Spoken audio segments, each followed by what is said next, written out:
Hello and welcome to the Discover History YouTube channel, and tonight we're going to be taking a look at a sword from the 17th century, in particular the time period of the English Civil Wars. And notice I always say wars because technically it wasn't one war, it was three individual episodes, most people call it. So the English Civil Wars, and that was obviously fought between the years 1642 and 1651. It's a shame really, because a lot of people do think that the wars actually end with the execution of Charles I in 1649.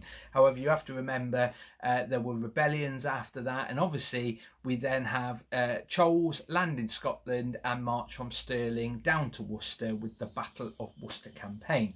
So the sword that I've got this evening to show you is a sword that was generally used by an infantryman or a foot soldier. In other words, it's a very basic, what we would now describe, or later in history would be described as, a munition made sword. In other words, it's a sword that would have been mass produced and literally sold to soldiers relatively cheaply. They were cheap things.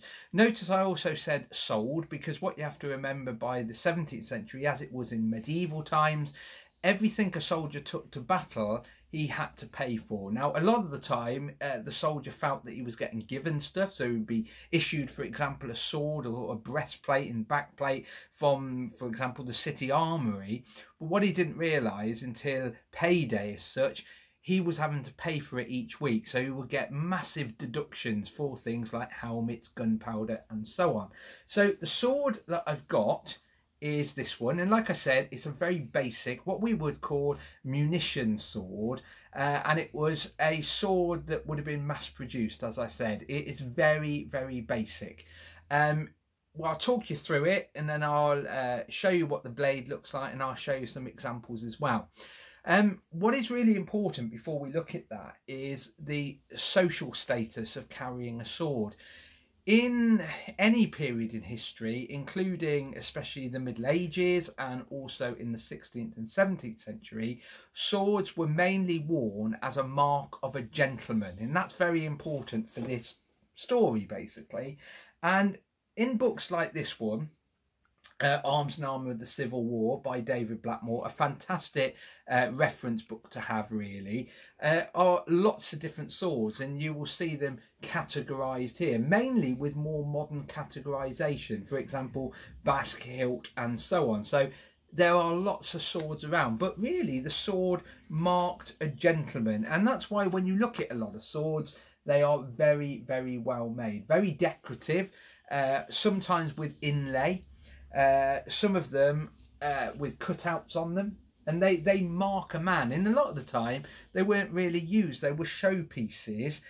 We've even got here some rapiers, which are often associated more so with Errol Flynn type of movies, really, American films of the Civil War. If anyone's ever seen, for example, Cromwell, for example, a lot of people carry those. So generally speaking, the sword is a mark of a gentleman, and that's why they do look quite smart. However, when you get to the Civil War breaking out, it was important for soldiers generally to have a secondary weapon. So remember, we're talking about the infantry sword, that's that one. I'm going to talk through it in a bit more detail in a moment.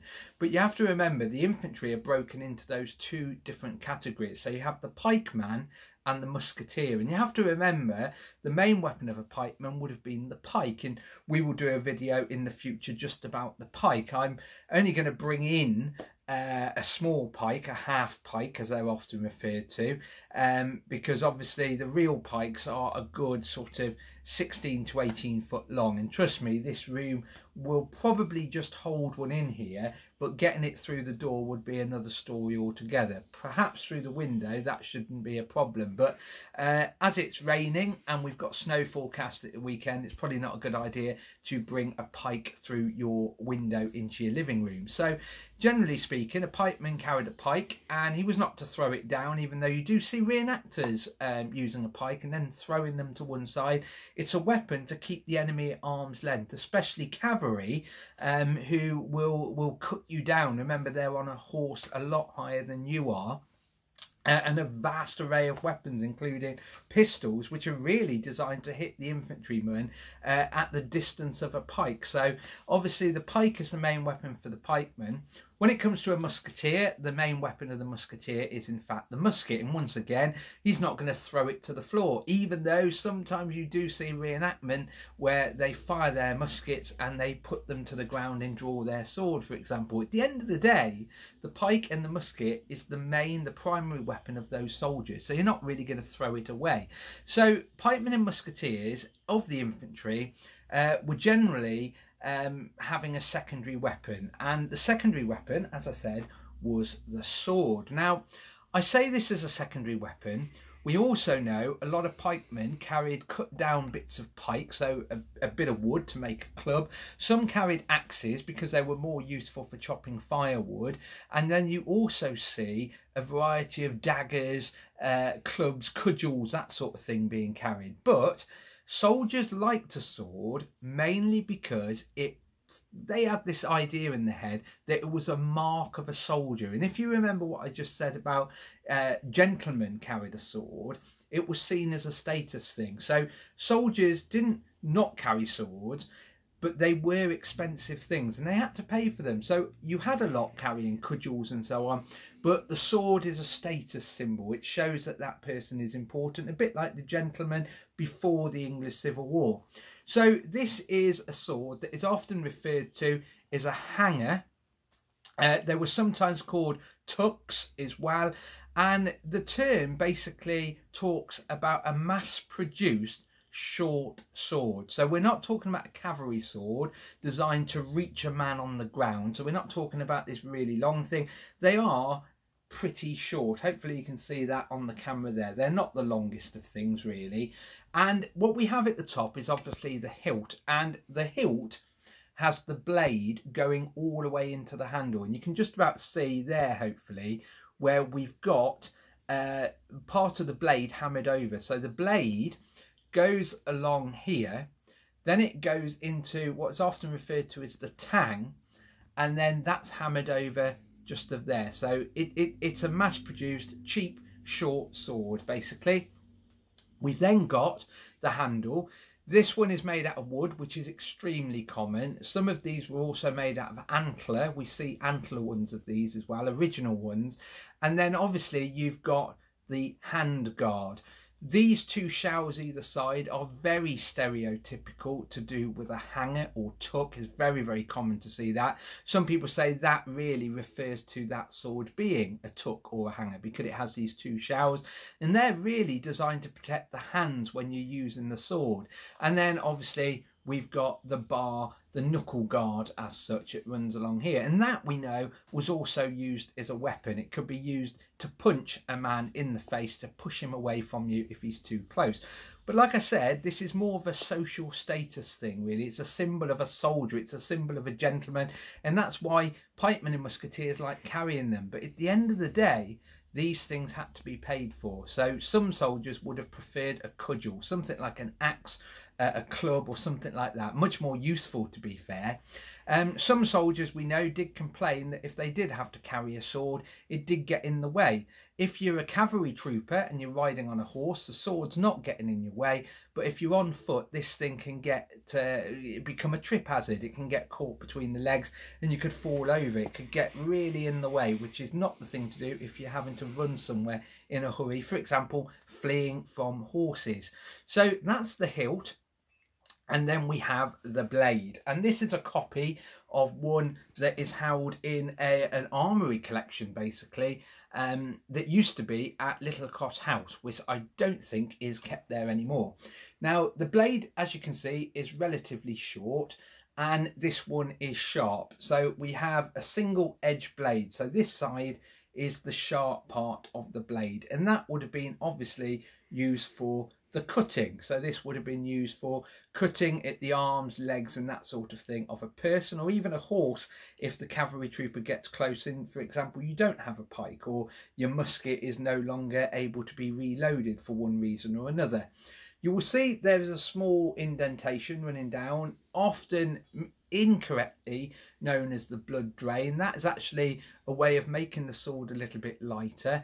And the interesting thing about that, it does work as a blood drain, interestingly. So it's sort of a weird invention that they did not know about at the time. It allows the sword to come out easily. It won't create suction.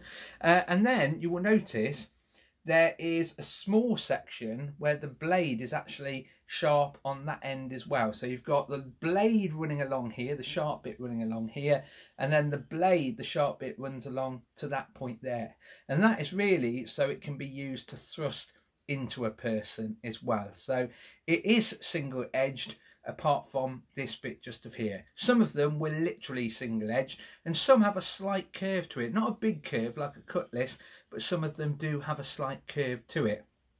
So it's a short hanger used by pikemen and musketeers, a tuck or hanger basically. As I mentioned, the main weapon of a pikeman is the pike, and the main weapon of a musketeer is the musket, and that would have been a secondary weapon if they were going to buy them. They usually came on a waist belt. Some of them came on a baldric as well that fits across the shoulder, and then obviously the scabbard is what is used to cover the blade so you don't cut yourself, and not only that, to protect it, because at the end of the day, if you've paid for that as a soldier, do you really want it to get wet? Do you really want it to get messed up? Now, we hear lots of descriptions about use of swords in the 17th century. No soldiers were trained in how to use the sword. There weren't lessons in it. They were trained in how to use the pike, the musket and so on. There was no training whatsoever. Soldiers swung the thing around. In talking to people that use a sword on a regular basis, they're usually the most dangerous people to come up against. If you come up against a fencer, you will be doing attack and defensive moves. They will do the same sort of thing. But if you come up against someone swinging the thing around like a lunatic, they're usually the more dangerous people. They leave themselves open, yes, so they are disadvantaged, but someone swinging a sword around with no training is actually a pretty dangerous thing. So that's the sword, that's the tuck, that's the hanger. And as we said, we have got a vast array of different things. So if you would like a video just on the 17th century musket, because we haven't looked at that one yet. If you want to look at a Roman sword, if you want to look at the gladius, or even an ancient Greek sword, maybe even some medieval swords, because there was quite a few different ones by that period of time, really. But like I said, this is the 17th century English Civil War tuck or hanger. We know these were usually also used for chopping firewood and chores around the camp basically. But the main thing is, before the Civil War, gentlemen only carried a sword. When war broke out, soldiers liked these things because in a way it made them the same sort of status as a gentleman. It made them important people for a change, really. So let us know what you would like to see a video on. Comment on here, make sure you subscribe as well, and therefore you won't miss any videos. And if you get a chance, when this video gets shared onto Facebook, Twitter and Instagram, remember you can retweet it, you can share it as well, and make sure you comment. What would you like to see next? Does it need to be a weapon? Do you want to see something to do with social history? And at the moment, I think we've got just the right amount. We've got the same number of social history topics as we have military history topics. So on that note, stay safe, stay in, and we'll see you soon. Bye bye.